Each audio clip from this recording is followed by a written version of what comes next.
Everyone, and welcome back to another edition of the Baseball Talk Radio Show.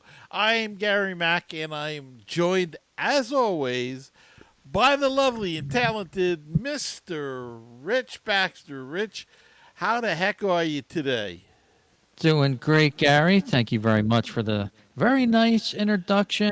And you're awesome yourself. How is the world of baseball for this first June weekend in 2023?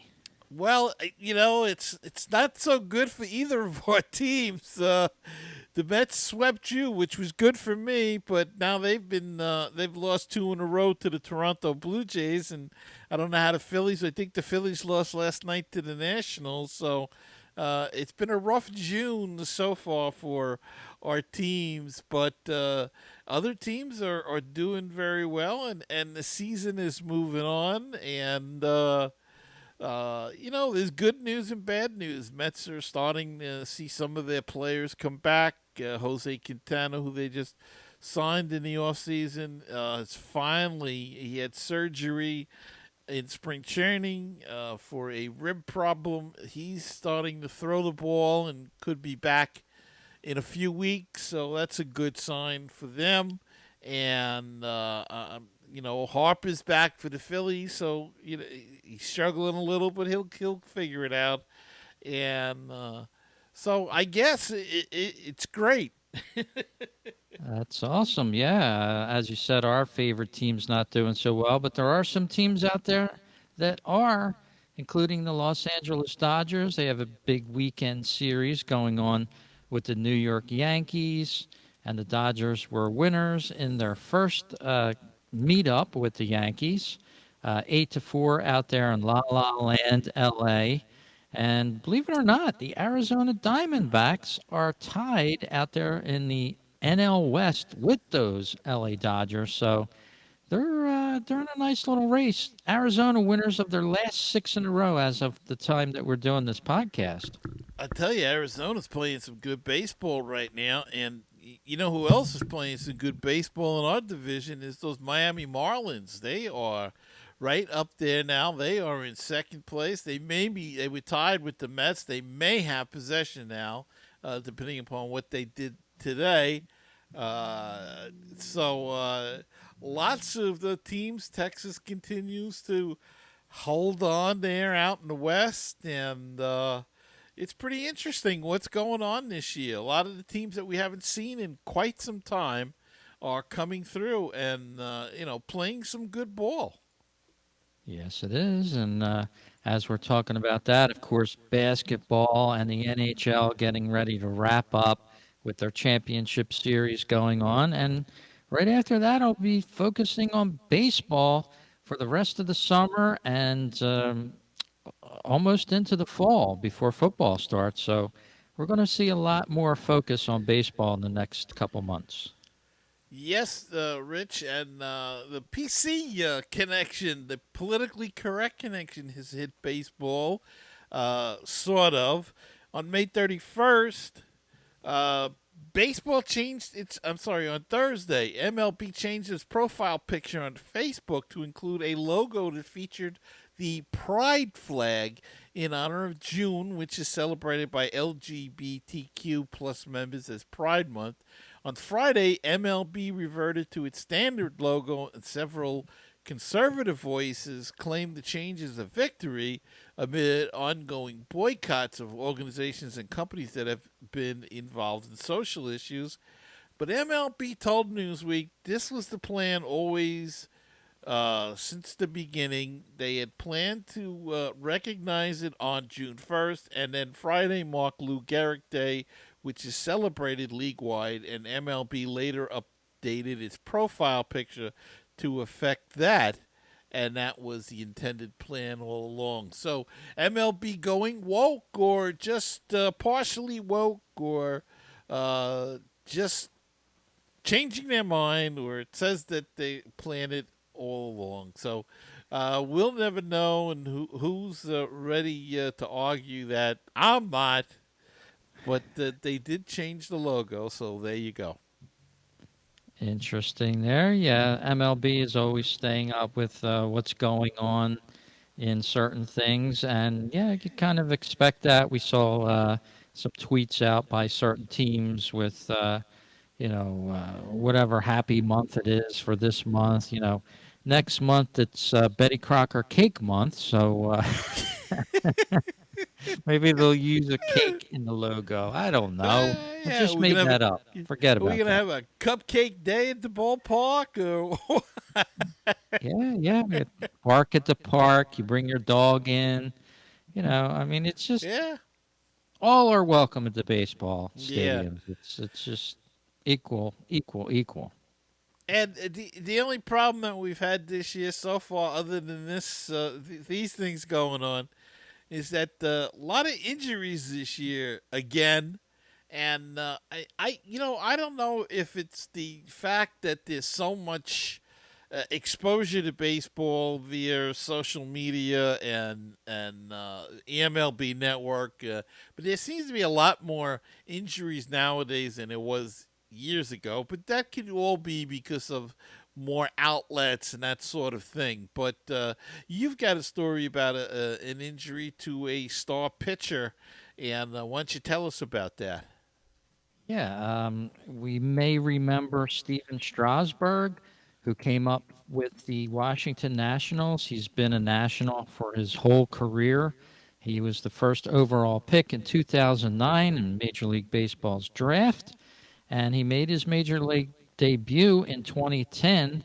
Three-time All-Star. He's now 34.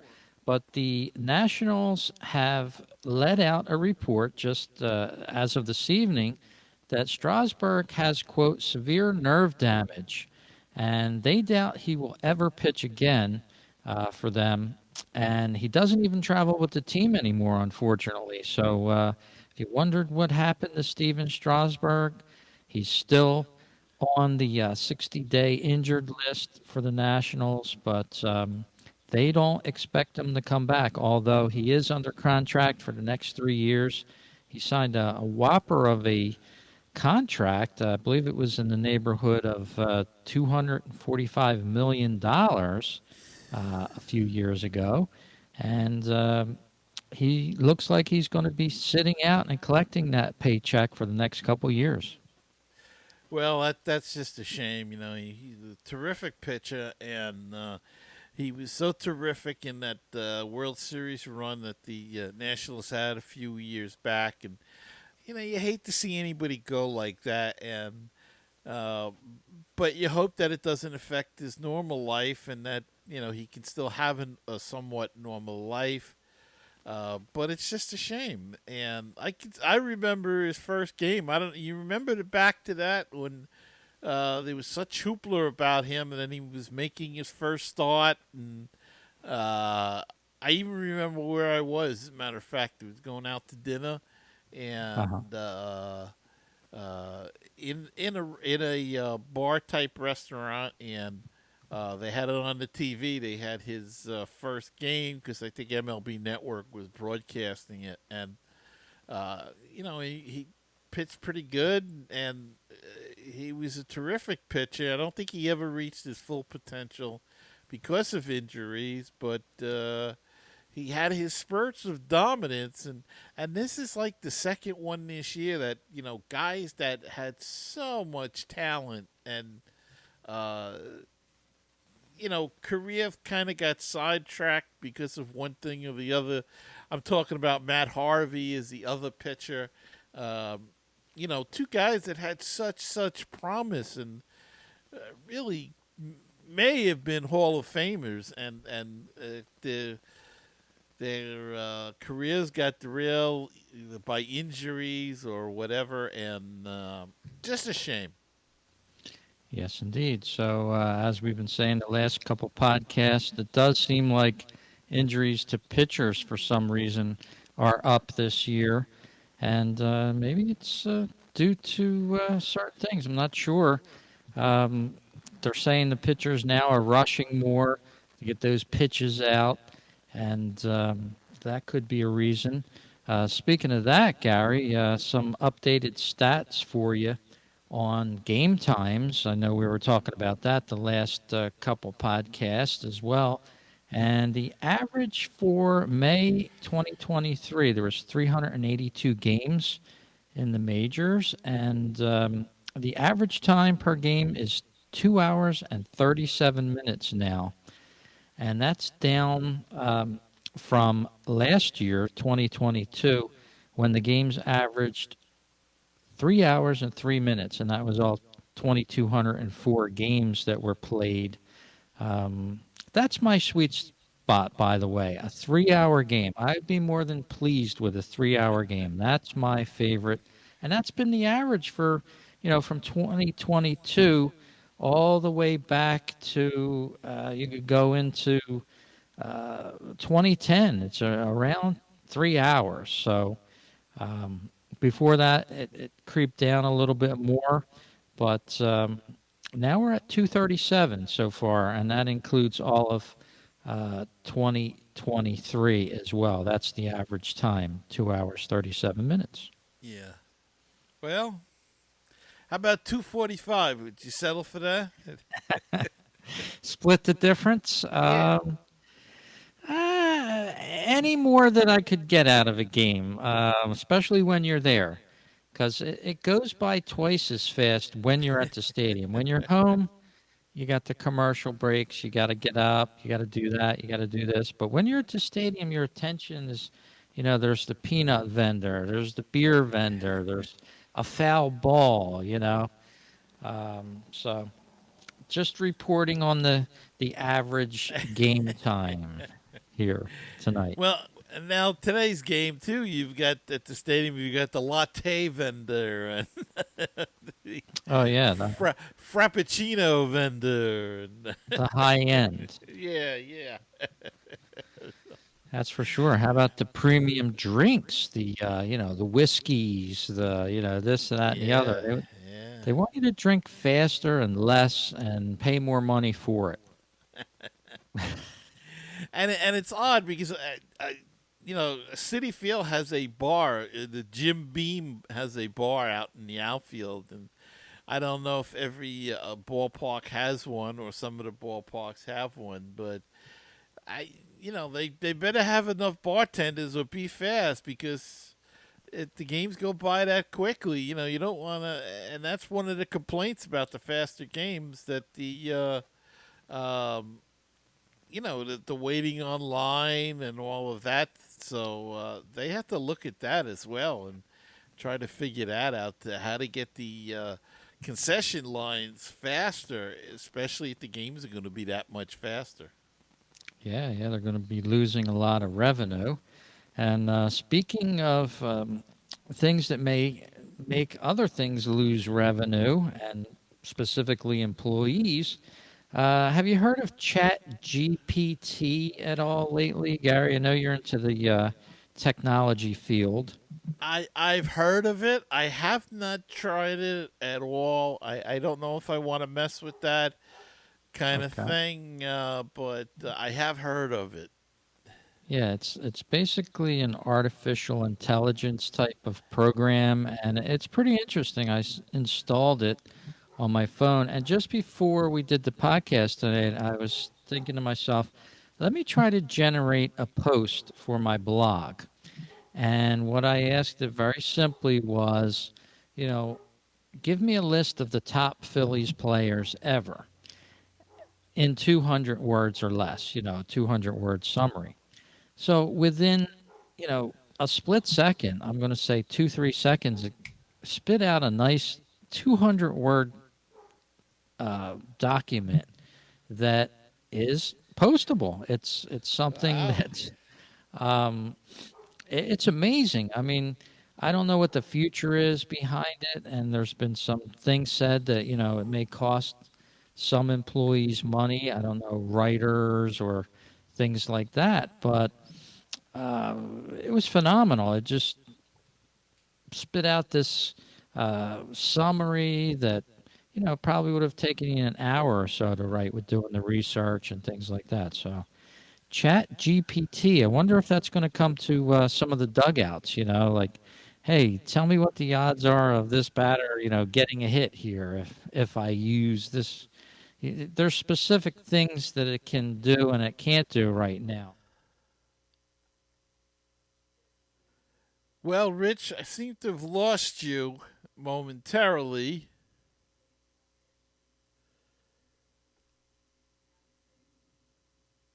Don't know why. Cannot hear you.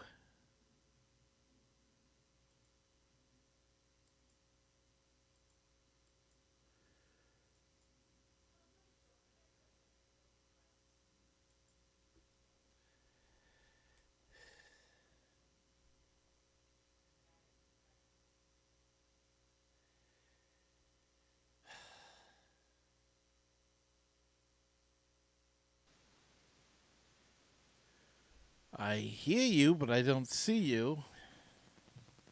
Okay, I don't know why. Let's see. Disable cam, start cam. You have to bring me from backstage. Okay.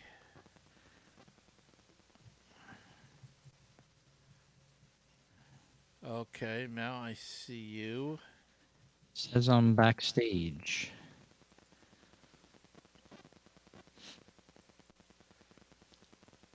You should be back. You should be on stage now. I'm on stage. They've wheeled me out on stage. Oh, this is going to be fun recording on this. Oh, it isn't. It isn't the program. You know what it is? I can tell Wow. you right now. It's my freaking Wi-Fi. Okay. Yeah, I did the first show flawless. Didn't have a problem. Uh huh. The link, the guy connected right into me. We did the whole 20 minutes. Uh huh. Didn't have a bit of a problem. So it's my Wi-Fi because I got a thing before saying something about the video quality of the Wi-Fi. I don't know. Okay. But it's my Wi-Fi. It's not yours. It's No mine, problem. Yeah. Yeah, and because I'm that's not what's even. causing the problem. Yeah, I'm not even on Wi-Fi, but Yeah. See, I can't be hardwired. I wish I could. You know, in especially. in Go ahead. in other news, we'll keep this rolling. We'll edit, what I'll we edit can, it out. Yeah. of Yeah. course. In other news, the MLB took over the San Diego Padres television broadcast after I Bally saw it. Sports missed payments. So, after months of spent preparing for the scenario, Major League Baseball took over the television broadcast for one of its franchises in an unusual but potentially industry altering step, as said here in USA Today. The Padres will be now broadcast by the MLB specifically. And this is going to be very interesting because there's four other teams. There are 14 teams that are involved in this, but there are four teams that have not getting paid. Let me see if I can remember it. I thought I had it written down here, but I don't. The Guardians, the Rangers, and two other teams. And I apologize for not having it. It's a very long article. Uh, but yeah, this is going to affect a lot of teams. But this could be a good thing because this could open up the whole streaming thing in the MLB TV package and getting rid of the blacked out games. And that's really, I think, Major League Baseball wants to go in that direction anyway. They want to get rid of the blackout games, um, and allow the locals to stream the game if they choose to. Now we happen to have in New York SNY, which Yeah. I subscribe to through the my internet provider, and they have an app that you can stream the games to, and it works very well. So I'm very happy. I am paying for it, but uh, this could open it up where if you you would pay for their app a certain amount, and I guess if it wasn't included in your TV package, or maybe you don't want that TV package, but you want to watch the Padres, you would pay, I think it's $75 a year or something, and you'd be able to stream the game as well. So this is going to be an interesting case going forward. The other four teams that I was talking about are suing this Diamond Sports or Bally Sports, whoever. I think Diamond Sports is the parent company to Bally Sports, something Uh-huh. like that. It's very convoluted. There's a very long article. I read it on Mesmerized online. I'm sure you can find it on MLB somewhere. But yeah, very interesting that they're taking it over for the Padres. Yes, and as you said, other teams are going to follow probably in that. And it's just one of those things where a lot of these companies were bidding billions of dollars towards these MLB team broadcasts, and it just didn't support itself. It just collapsed under a weight of debt. So Yeah. that's what happens with that. And another story in baseball just happened today. Angel Star won't be charged after a fan altercation out there in Oakland, California. The former national Anthony Rendon will not be charged after an altercation with a fan that went back to opening day, actually. On March 30th, during a game with the Athletics in Oakland, Rendon was seen on video grabbing a fan's shirt who was heckling him throughout the game. Rendon cursed at the fan after the Angels lost the game, saying a few choice words to him, but he was not charged and claimed he just let his emotions get the best of him. But it's not every day that you see an MLB star go ahead and grab somebody and shake them. No, it's not. But those poor Angels, Rich, because they're also getting sued by a fan who got hit in the head and I think lost his eye with a ball that was tossed up by outfielder Juan Lagares in between innings. You know, they throw the ball up. Uh, I guess he was not. He was blinded in the left eye, and I don't know if he was not paying attention. He was waiting to have, or he just had brain surgery, and he was sitting there, and uh, he looked down to eat some peanuts, and before lifting his head, got beamed in the head by a ball thrown up between innings by Juan Lagares, the outfielder. Now, I don't know. I mean, that ball had to be going. You know, when they throw it up, they lob it up into the stands. I don't know how the distance, to blind the guy, but I can't say I'm not a doctor, so it's possible. But another lawsuit for you know, for the Angels, and the lawsuit says that Lagares had a duty to give away a souvenir ball, but to do it reasonably and safely. Instead of throwing the ball with such force and velocity that it traveled over the outfield wall, up 10 rows, and smashed into the eye socket of an unsuspecting fan. He must have taught. He had to throw that like he was throwing a ball to home plate for that. I would think. I don't know. We'll see. They'll probably settle it out of court. They normally do, and but interesting that the Angels come up twice in this broadcast.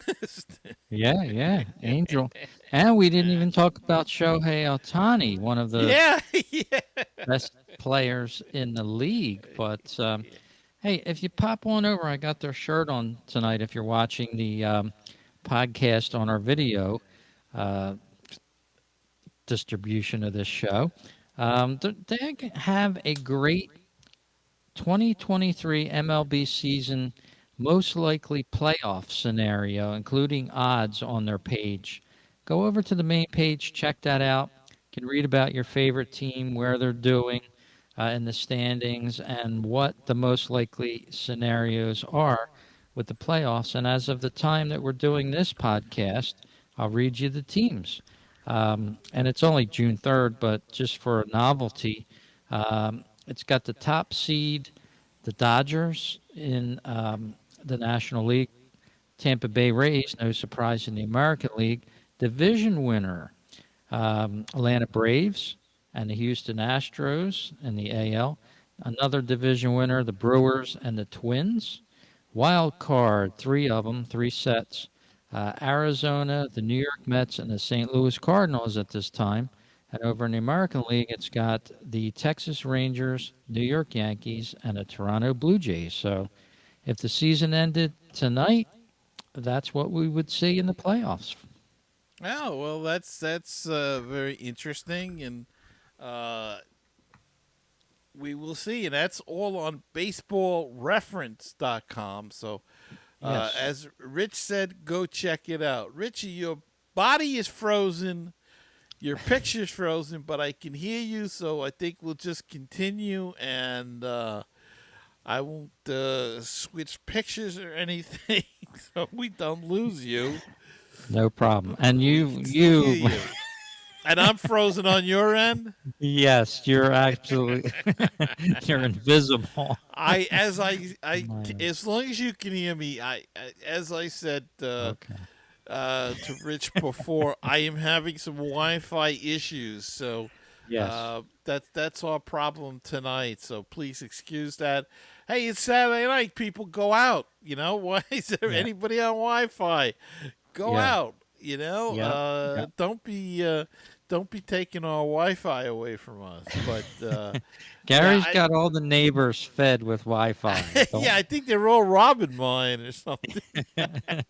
they all have the password? Yeah. But So, Rich, we've been talking about we dislike the designated hitter. Let's be yeah. honest. Yes. And you know, a study now by Cornell University has shown that when pitchers are asked to bat, they actually improve on the mound. So maybe the MLB should ditch the designated hitter. Uh, they both went to specialization at both leagues. Both added the designated hitter. Now the National League adding it, and it is noticeable at the plate, both by hitter and pitcher. This has led to minuscule batting averages and soaring ERAs around the league.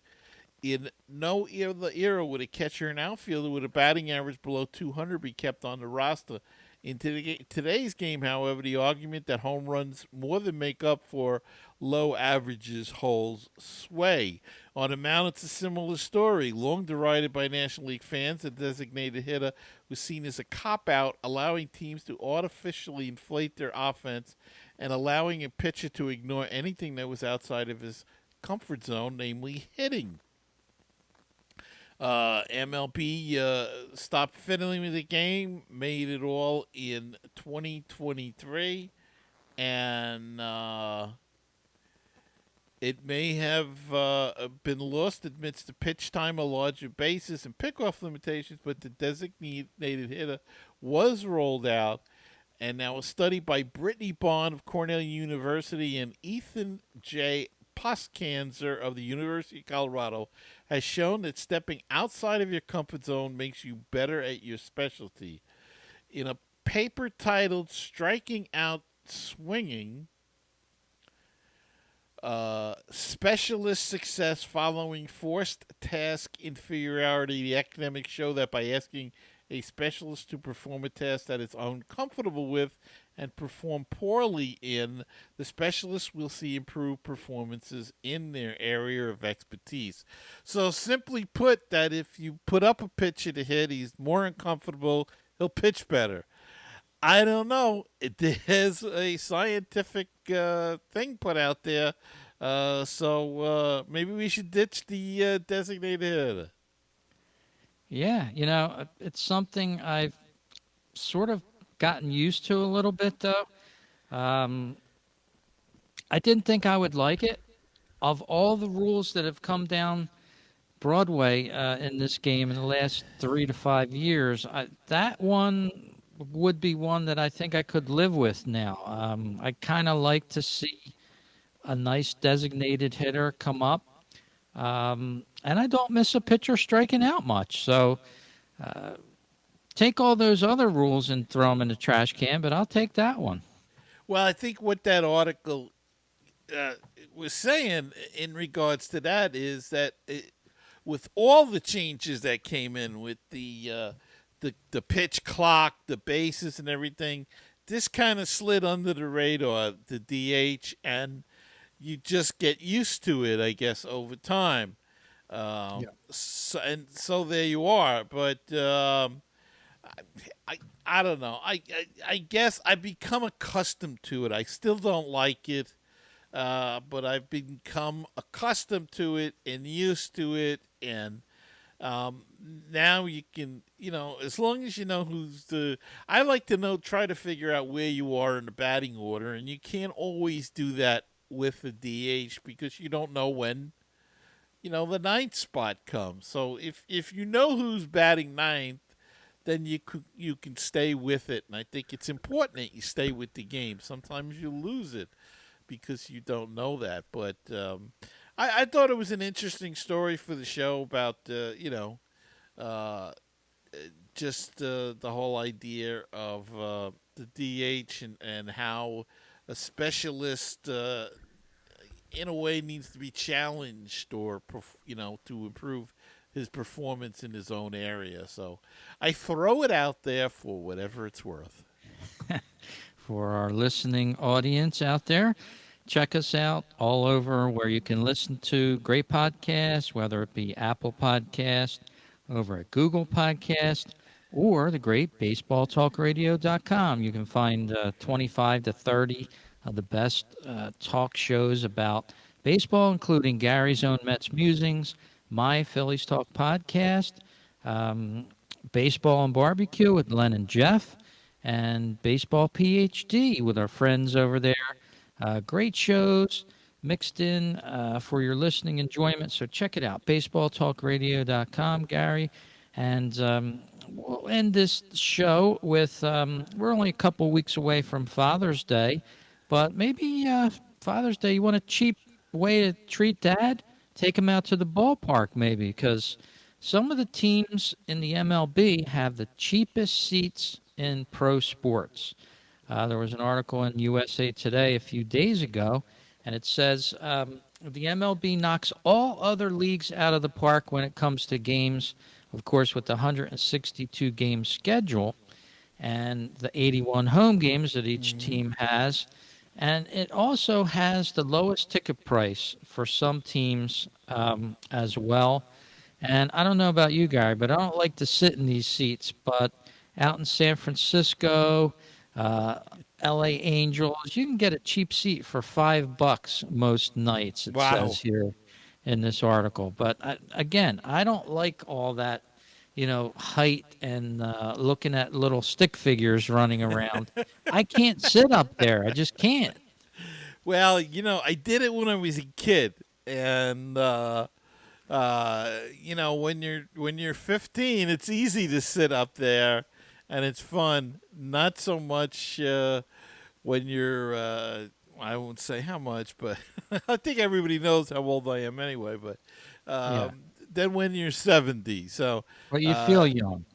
yes, I feel young. Yes, I don't think I look 70 either, but No. um, uh, yeah, I can't climb those steps anymore either.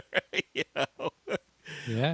when I think about it, at Game 7 in the 1986 World Series, we had tickets. My buddy and I, and we were about 3 or 4 rows from the top of Shea Stadium, and it was a hike. It was a hike then in 1986, and I was only 33. So now it would be impossible. But um, I taped the game and went back and watched it, and it was like watching a completely different game because of not only the angles, but the whole.